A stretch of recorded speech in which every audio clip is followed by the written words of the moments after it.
on improving planning and budgeting at the subnational level to advance universal health coverage. We're very glad you could join us today. My name is Karishma Bhawani. I'm an economist and health financing advisor on the LHSS project, and I was part of the team that developed the promising practices that you'll hear about today.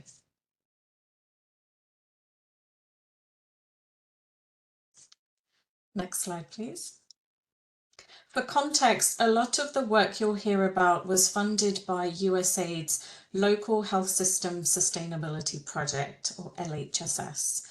The LHSS project works in more than 20 countries and has 3 primary objectives: to reduce financial barriers to health services, to ensure equitable access, and improve quality of care.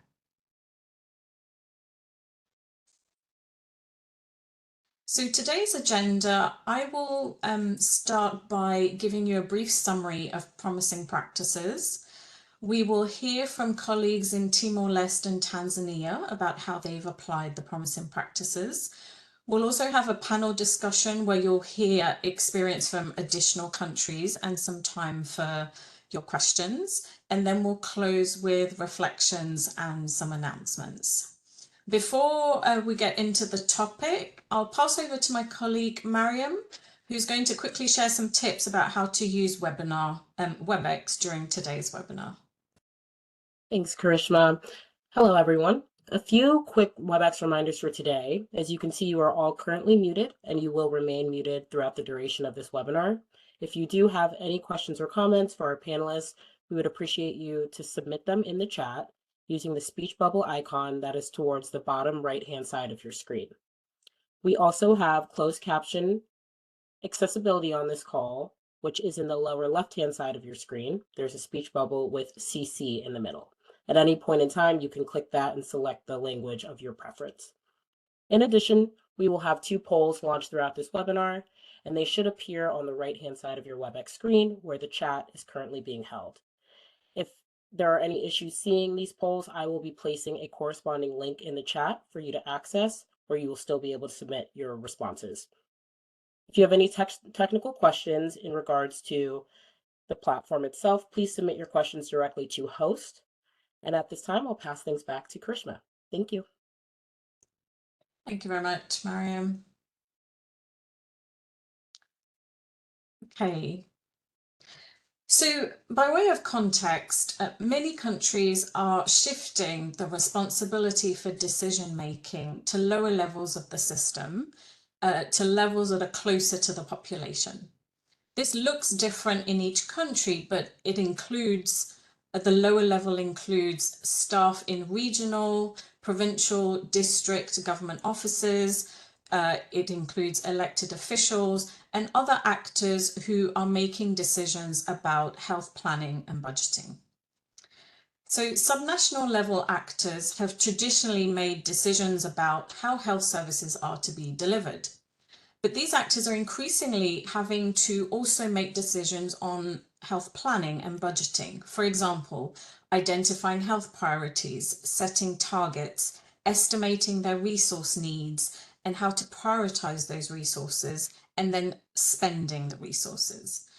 And there are many reasons why these types of decisions are starting to be made at lower levels of the health system.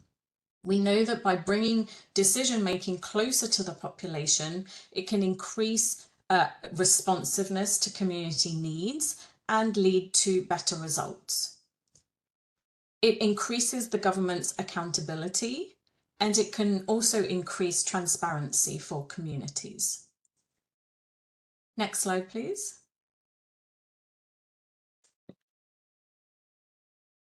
Now, with this increased responsibility that subnational level actors have also comes challenges.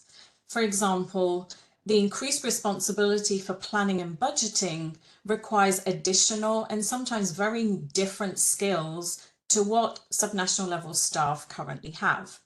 These staff who were previously told how to spend their budgets or had their budgets spent on their behalf and now having to make budgeting decisions themselves or spending decisions themselves. So budget and finance officers, health program planners, and other subnational managers need the right skills and knowledge to be able to make decisions on planning and budgeting. Secondly, we've seen that policies, guidelines, and systems that are set by the national level can sometimes be misaligned with the reality that actors face on the ground, and misaligned with what the subnational level is being asked to do. And thirdly, subnational level actors may be used to engaging communities on service delivery, but they may not have the skills or the experience to engage communities effectively in conversations about budget allocations or spending, which uses different terminologies, different metrics, etc. Next slide, please. So to address these challenges, we identified 3 promising practices from our work on the LHSS projects, other USAID funded projects, and also experience from other partners. And here, when we talk about promising practices, these are initiatives that we've seen are grounded in experience and that show potential for positive impact. They demonstrate practical steps that countries have taken and that pave the way for the subnational level to be able to be stronger stewards of the planning and budgeting processes. The first promising practice centers around the relationship between the national and subnational level, so that there is an enabling environment for subnational level actors to effectively plan and budget.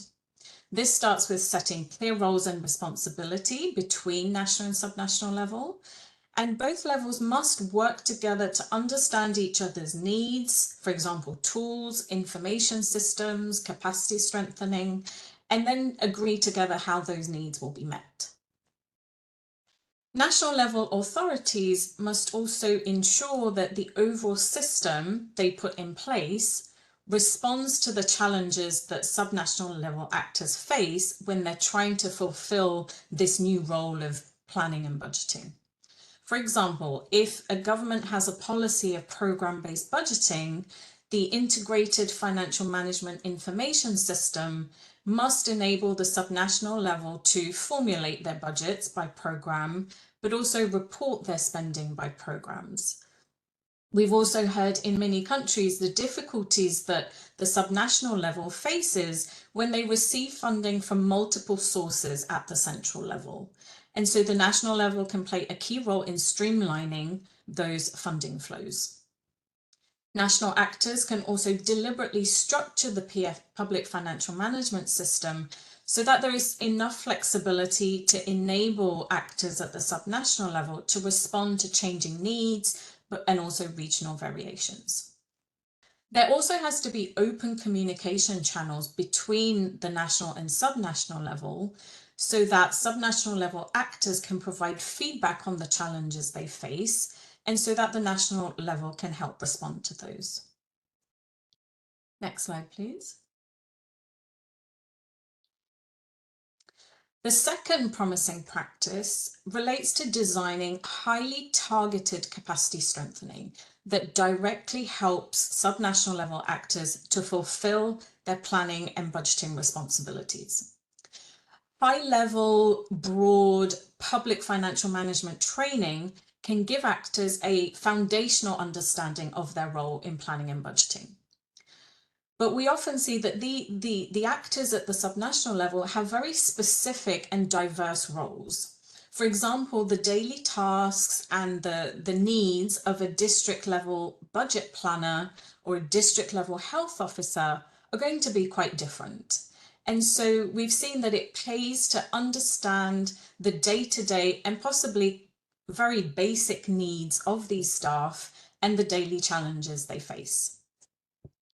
One way to tailor capacity strengthening is to think about or distinguish between the financial management function of planning and budgeting and the policy function of planning and budgeting. So what do we mean by that?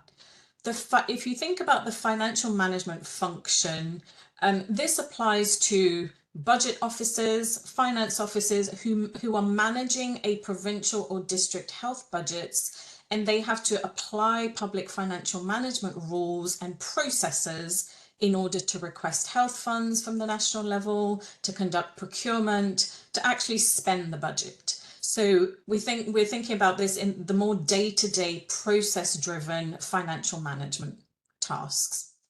In contrast, senior district or regional officers perform a more policy-oriented function, so they need to be able to interpret planning and budgeting information to make strategic decisions.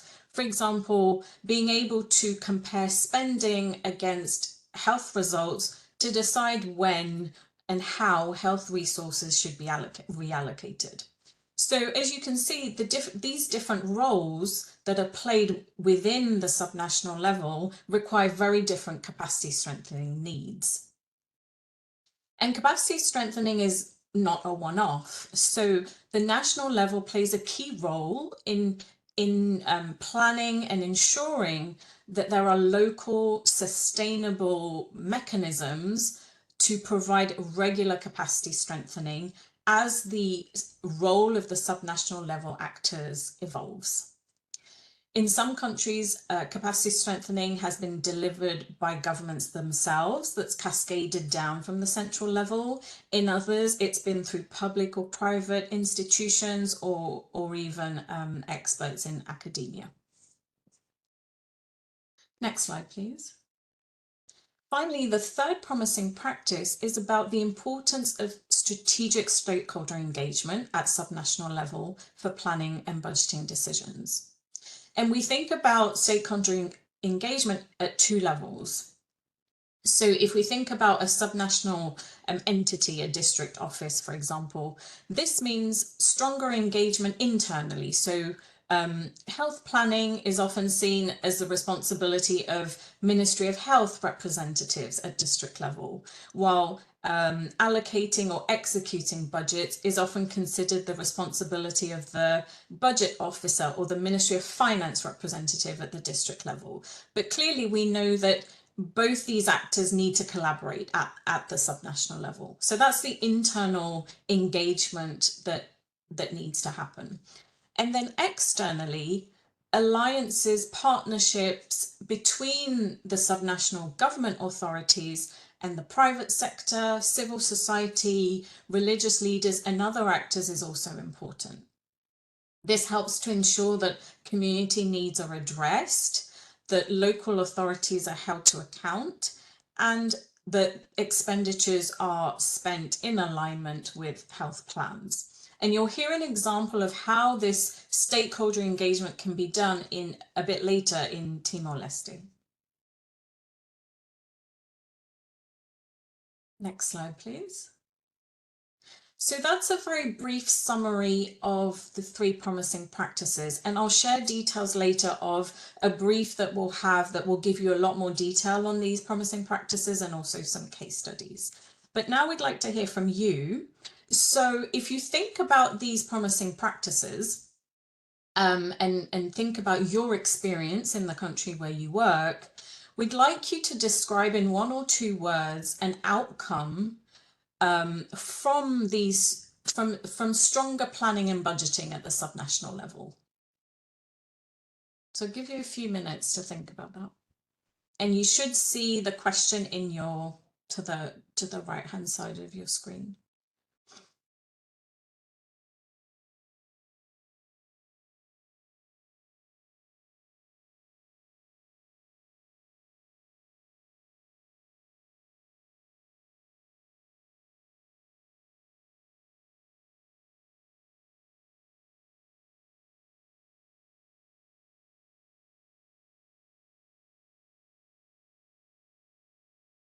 So think about a very specific result or outcome that you've seen from stronger planning and budgeting at the subnational level, or also a result or outcome you've seen from an application of these promising practices.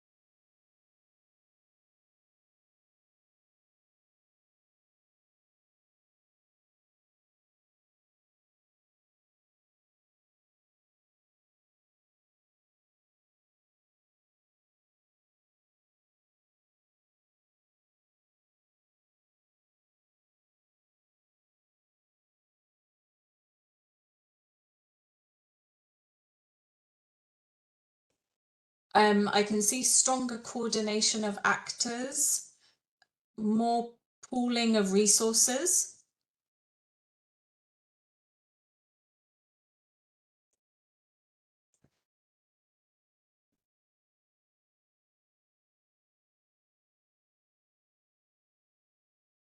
More efficient resource use, improved accountability, transparency, efficiency, improved performance, better value for money,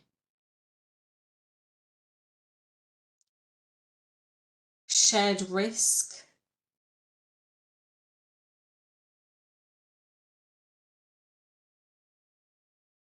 Great. So we can see that there are lots of advantages to strengthening planning and budgeting at the subnational level, and you'll see examples, and we'll talk more a bit about the how as well. Thank you. Next slide, please, Mariam. Thank you. So we'd now like to share experience from two countries who've applied the promising practice. The first is in Timor-Leste, where you'll hear how the third promising practice was applied to strengthen civil society engagement. So we'll listen to Valentim da Costa Pinto. He's the executive director of the NGO Forum Fontil and also the coordinator for the country's first health NGO network, REBAS. Over to you, Mariam.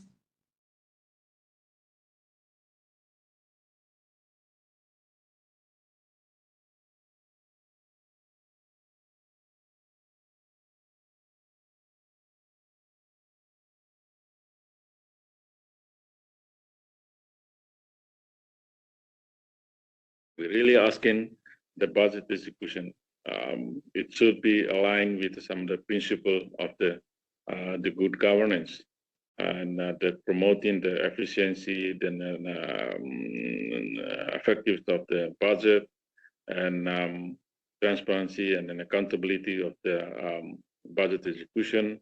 But to also try to assist the public will be have enough understanding, enough knowledge on how to do the controlling for each sector. We're really asking the community, the public should be actively into the controlling, because this is very important to avoid something related to the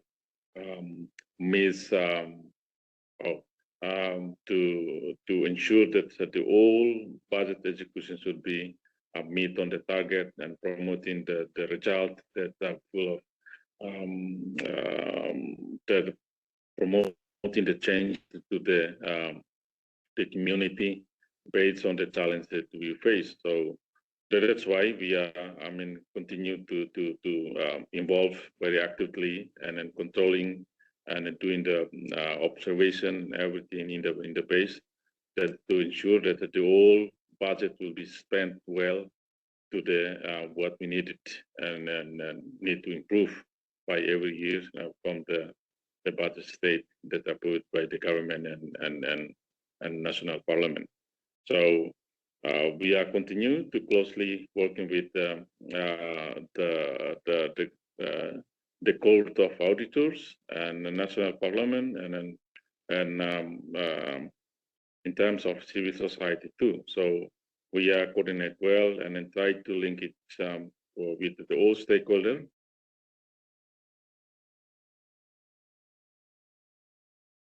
For the next year budget, there is any change to the budget that allocated to the primary health care. So this is the priority one, and we're proud of that, and hope that the government will be seriously doing everything that they need to improve something related to the mother and kids, because the number of mortality still happens. So we're asking that let's do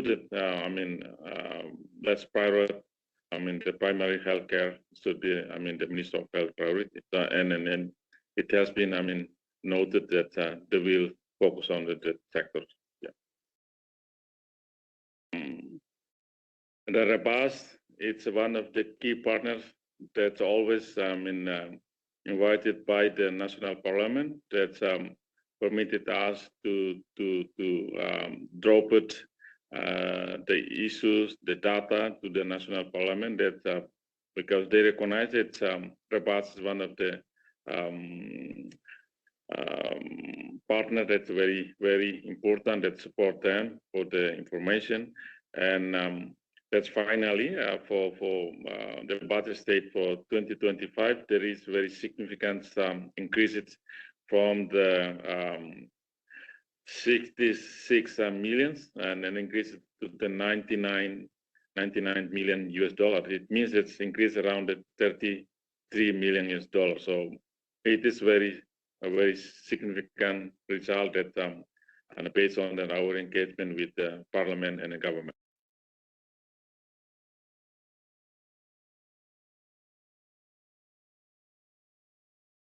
Okay.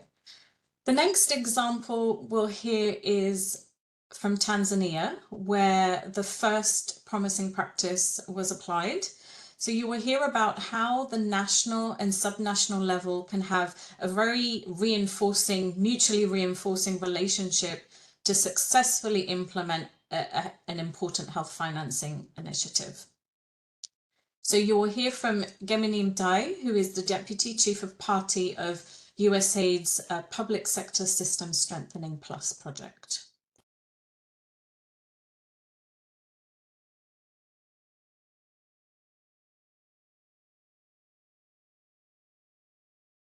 Basically, the national level is usually responsible for policy formulation. And in this case, they need to come up with a guideline in terms of how to develop the plans and budget. Ideally, they need to define what are the national priorities or the national objectives in terms of the strengthening the health sector. So they need to start with that guideline, and then they communicate that to the subnational government so that the subnational government can start planning a budget and start to implement different interventions to improve service delivery in line with those national priorities. So ideally, the national level has that important role to support the sectors and guide the sectors in terms of how to align their plans and budgets to the national level. But also, the national level is also necessary to provide the required infrastructure. And for this, the infrastructure includes the planning budgeting tools that they need, but also they need also to make sure they make information about the resource availability available to the subnational. So these are the really ways that the national is going to enable the subnational, both at the district level and at the frontline service providers level to develop their plans and budgeting.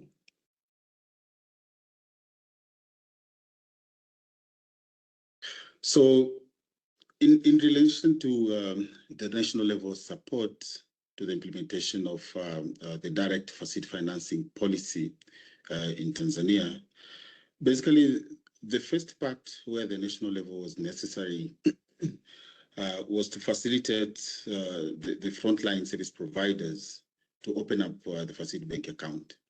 We understand the decentralization by the devolution policy in Tanzania started sometimes back, but during the time of the introduction of decentralization by devolution, funds were only flowing to the district level. This is the local government authority level. It's a subnational level.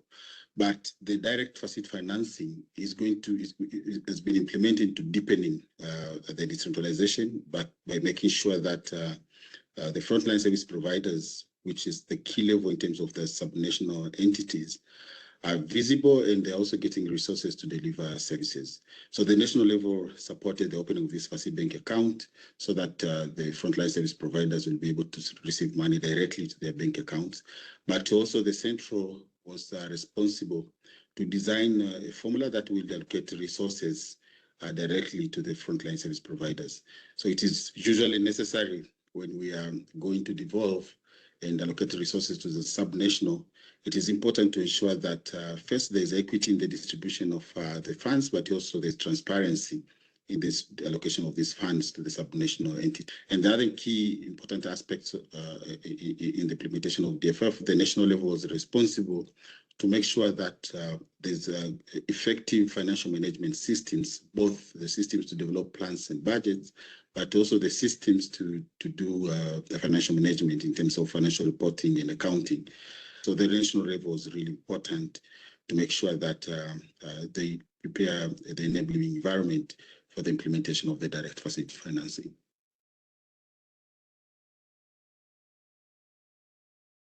One of the areas that we have seen an immediate improvement is on the area of quality of service. We know the majority of people would consider the availability of medicine when they visit the frontline service provider is a good indicator that services are there. There's a good service that's provided at that level. So we have seen a massive change in terms of drug stock out. Now most of the facilities are able to maintain medicine supply for the whole year. And whenever they see like, okay, there's a dropping in terms of stocking of drugs, they have money readily available to be able to go and do the procurement. But also now we see a lot of facilities are using these PFM systems, the plan ref to develop plans and budgets, but also the facility financial accounting and reporting systems to do the accounting and reporting. Over 80% of the facilities, both health centers, dispensary and district hospitals, are using plan rep to develop their plans and budget.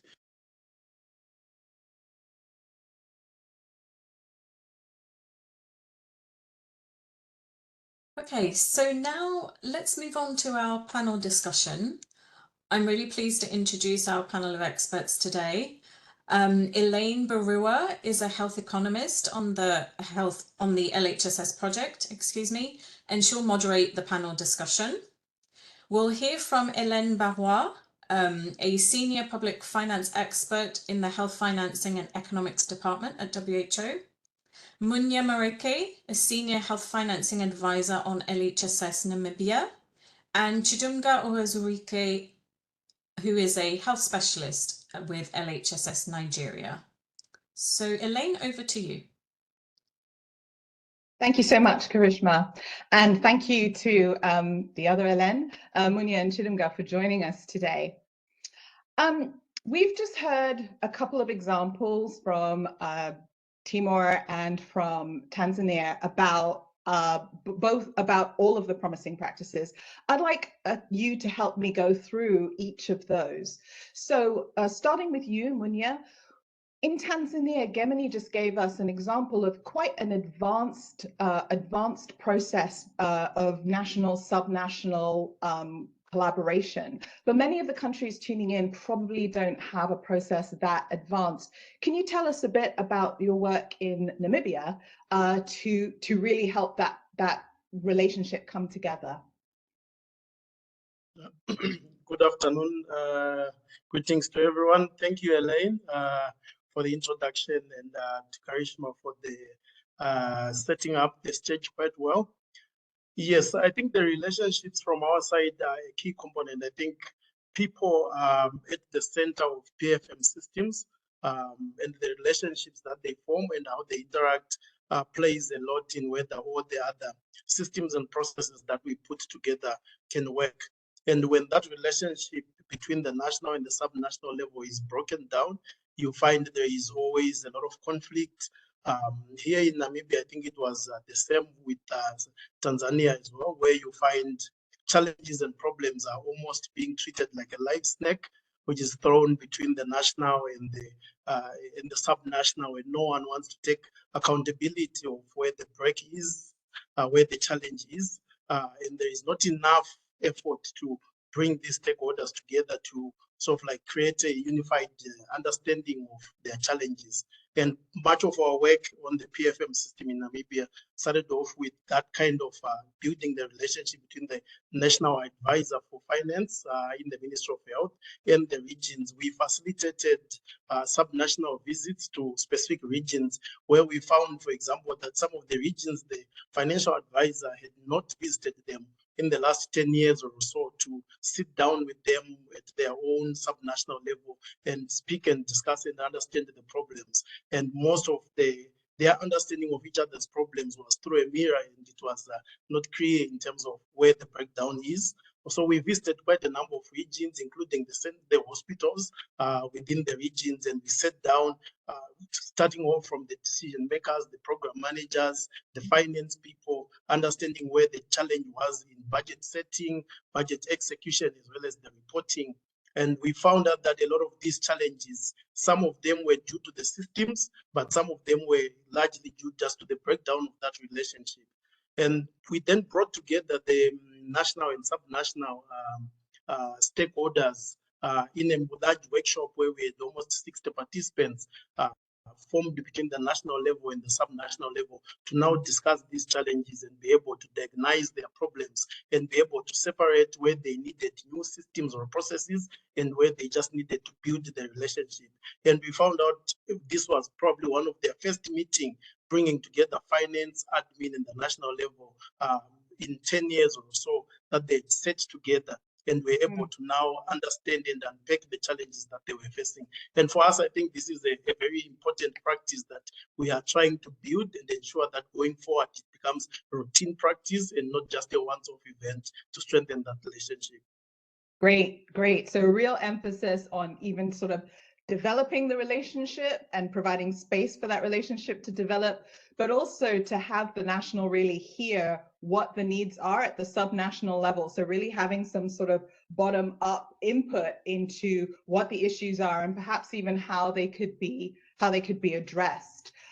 So Chidimga, the second promising practice referred to tailoring, and often we can fall into the trap of thinking that it's really tailoring training as opposed to tailoring the capacity strengthening writ large. So maybe you could tell us about your support to Lagos State that really addressed this capacity strengthening writ large, and really also kind of addressed what Karishma had been talking about, where you've got the financial management, but you also have the sort of policy management and how you were able to address both of those things in Lagos. Maybe you could take a couple of minutes to tell us about your experience.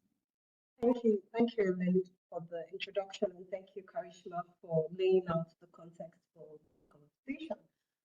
So in Lagos, Chidimga, sorry, could I ask you to speak up just a little bit? I think I'm having just a little bit of difficulty hearing you.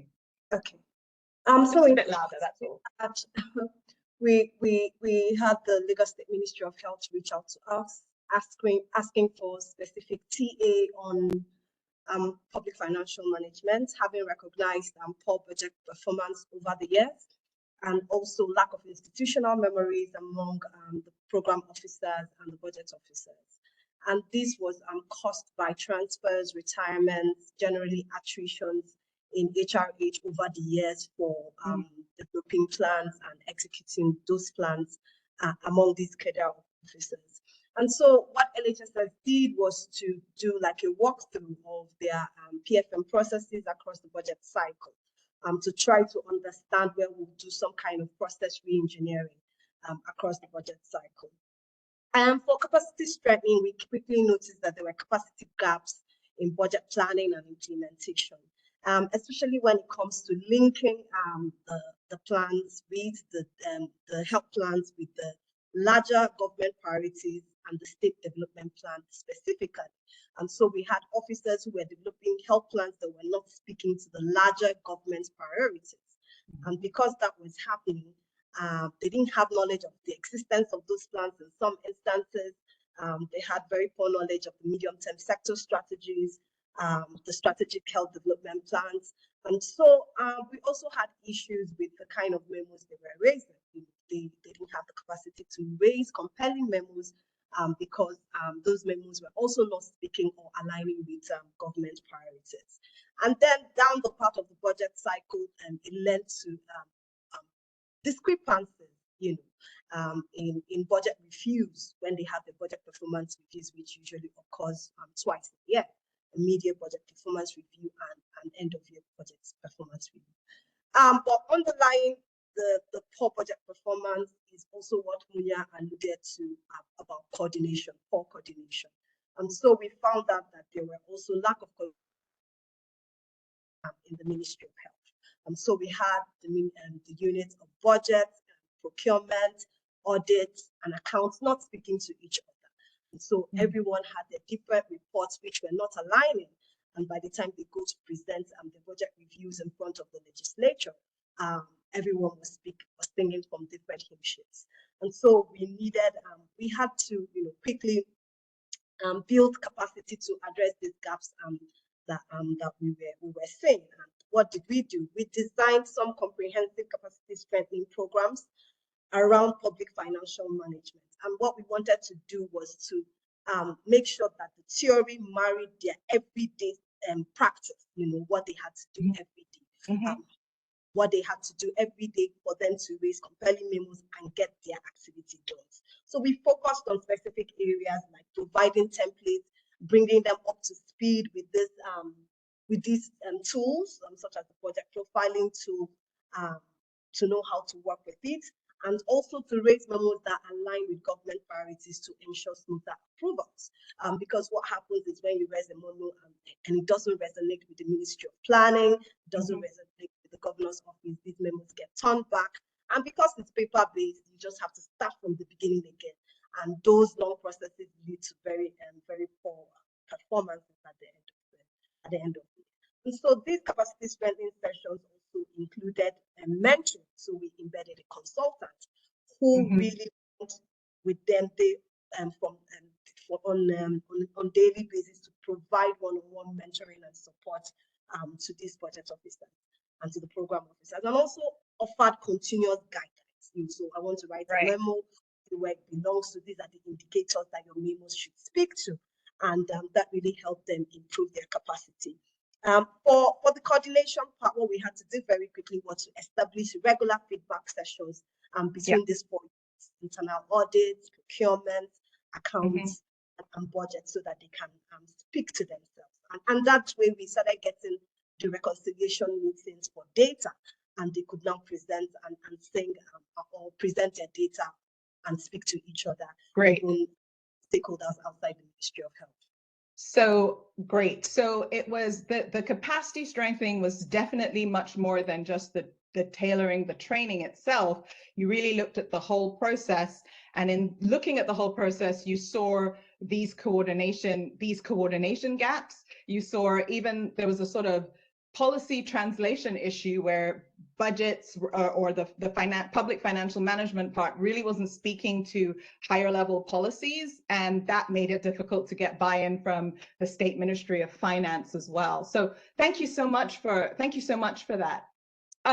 You talked a little bit there about coordination, and we actually have a question in the chat that came through about how to sort of get away from having officials only focus on public financial management at workshop time and not for the rest of the year. So Munya, I know that in Namibia, one of the things that you were addressing was this sort of constant flow of circulars and how those are kind of ignored, or how health officials, particularly programmatic officials, didn't really know how to respond to them, or didn't even think that it was part of their responsibility. So maybe you could tell us just briefly what that situation was and how you addressed that in Namibia, the chaos of the circulars, I think we called it. Thank you, Elaine. Yes, and the saying goes that the devil is always in the details. A lot of the times, these circulars, when they are pronounced from the national level, they seem to be very perfect, and they seem to work, and they create a very ideal scenario that when you evaluate the PFM system, it's very responsive, it's very adaptive. But over time, many of these systems are broken down, and a lot of it is the movement of people. I think she spoke a bit about it, that the institutional memory get lost, and how things get done changes over time, and new circulars replace others. We had a particular scenario in Namibia where the budgeting process in reality is more of an incremental budgeting system. But from the Ministry of Finance, the circulars that were developed to guide the budgeting system actually starts off from a zero-based budgeting template where they've got a tool that they are supposed to start at each level, define their objectives, define the inputs that are needed, cost those inputs, link those inputs to the procurement plan, and then come up with your national level budget. And in reality, this is a budget that, if that system is followed, is supposed to be very well tailored to the objectives of each budget unit.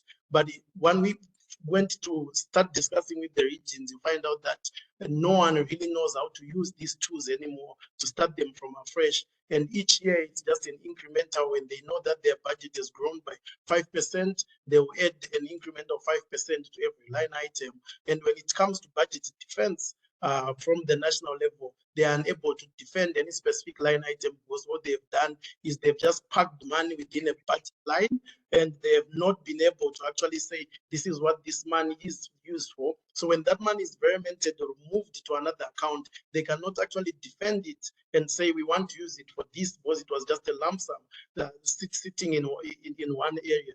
And some of the areas that we saw came with autonomy that over time, seculars, as capacity improve, regions are given more autonomy to execute specific functions, to approve specific items within the finance system. And once that capacity falls away, a new secular is issued, which sometimes is just to one region, stopping them from being able to execute certain functions because they no longer have the capacity or the person to do it. And when that capacity is rebuilt, there is no new secular, or there is no clear explanation on whether this autonomy is still delegated, whether it's still now being exercised at the national level. And you find sometimes all that is needed is there is no clarity on who is supposed to be playing which role.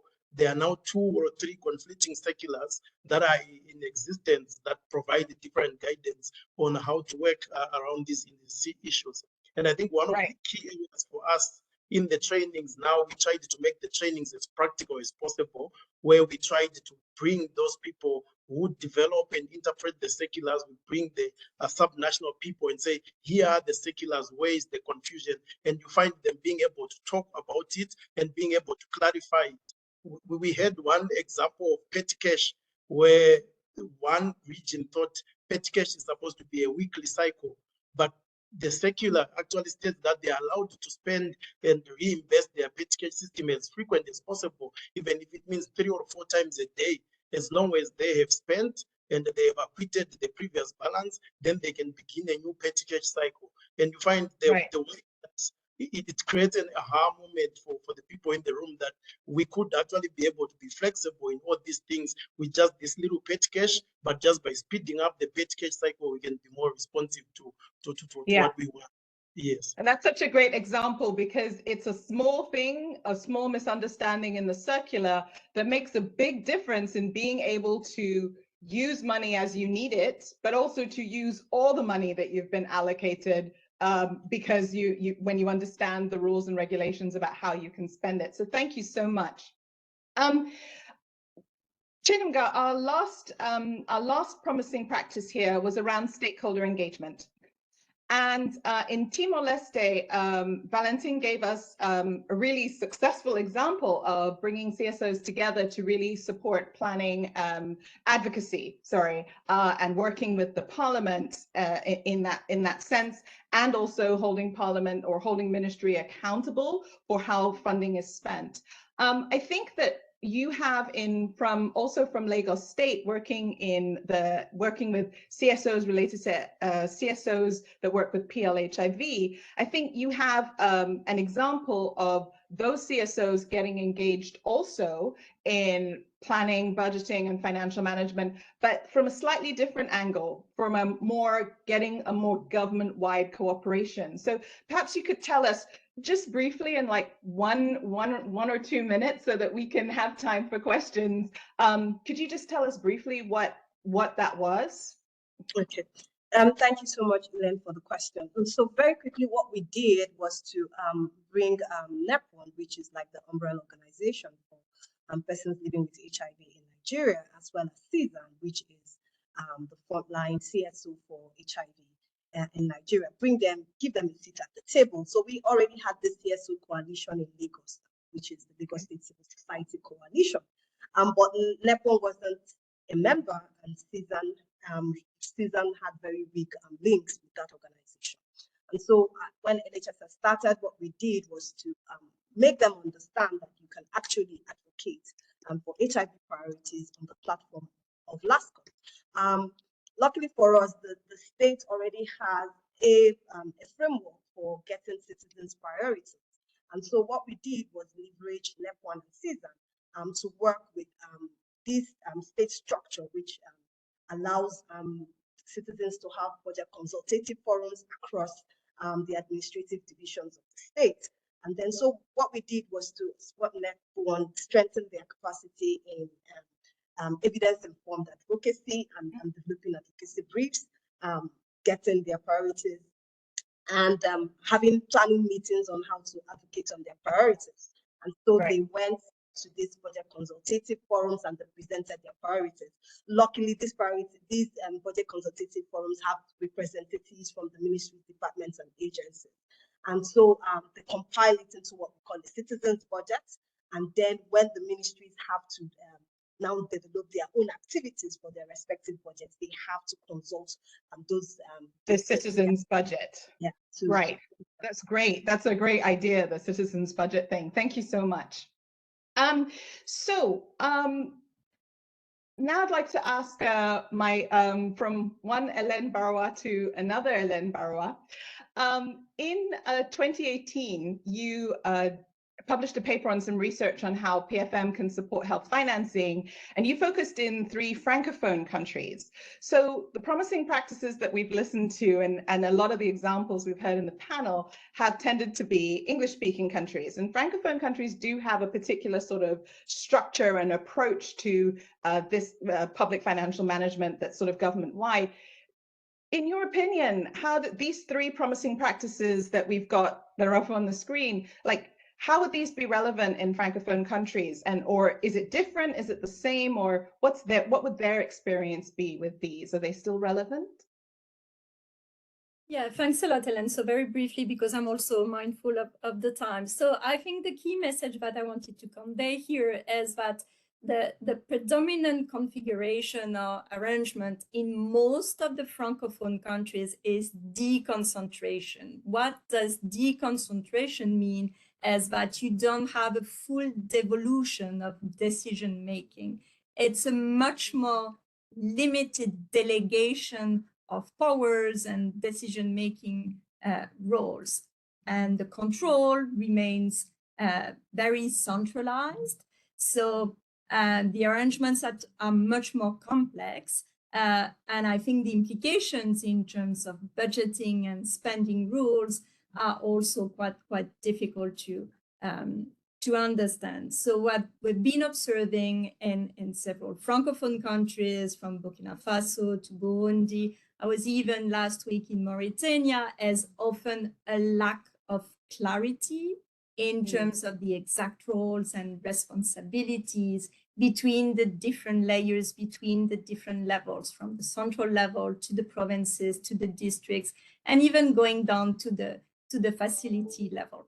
So I think what you have here in terms of the 3 promises practices, they are all very relevant for those contexts too. Probably the one that I would specifically pick for deconcentrated setting is really the first one. I think the first practice is very relevant because it should really help in terms of clarifying the roles and the responsibilities for the different levels. So I would really focus on that one for those contexts. And I think the key lesson here, especially for central level, is that with deconcentration in particular, it's not the end of the game for the central level.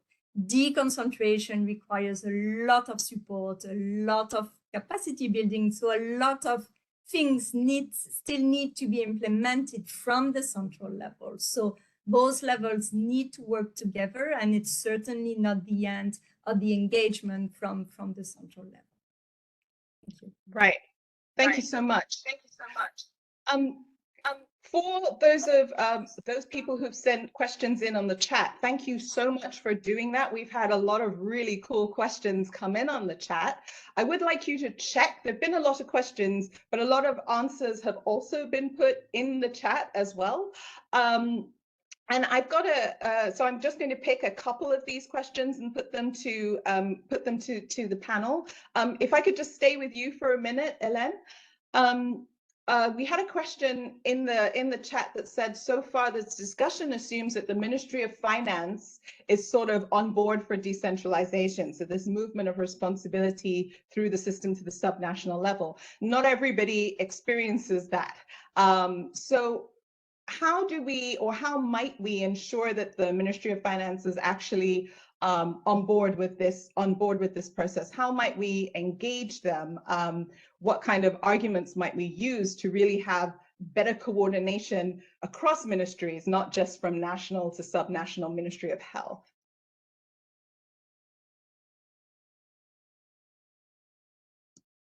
Just 1 second. I think you might be on mute, or maybe I'm the only person who can't hear you.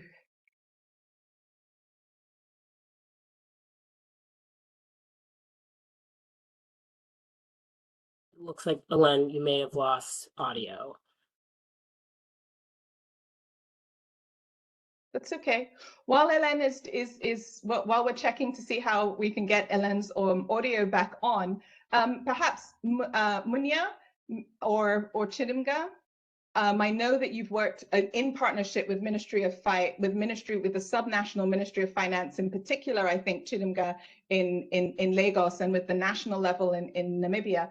Perhaps Munya, you could go first. Like, how have you engaged Ministry of Finance in your process in Namibia?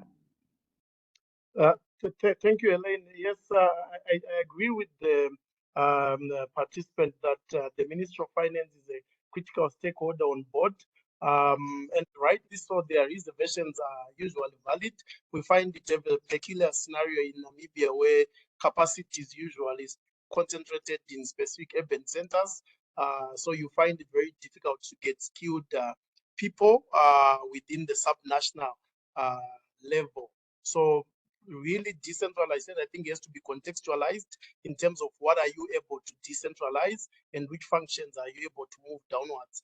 The government in Namibia has moved the processing of certain invoices and certain payments to the subnational level. They can initiate, they can request, but the final approval and authorization of these is vested at the national level. And that allows them to be able to delegate and to separate certain functions and still exercise control and ensure that there's been robust financial management practices before payments are made. So this has been their response, yes.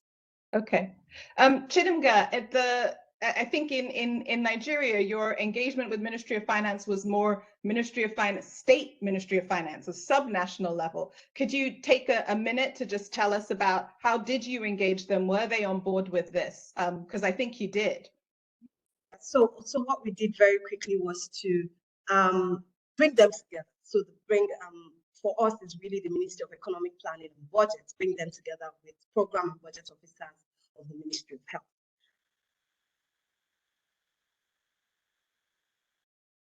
Technology is not my friend today. I think Chidimga has frozen. All right. Do we have Hélène back on the line? Not yet, unfortunately. She's still working on her audio as well. Okay, no worries. There were a couple. Let me just sort of fill in a little bit for Chidimga. I think the Ministry of Economic Planning and Budgeting. Oh, you're back. Wonderful. Do you want to take a minute to tell us about how you engage Ministry of Economic Planning and Budgeting? Nope. Language. Can you hear me? Yes, I can now. Go ahead. So we needed everyone to speak the same language. And what they wanted to hear from us was to tailor our memos to the Lagos State.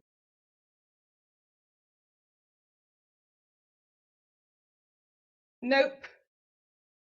some days it's just not your day on the technology front and the internet connection. But I just want to say, before I hand over back to Karishma, I just want to say thank you so much to everybody who put questions in the chat. There's some really good questions.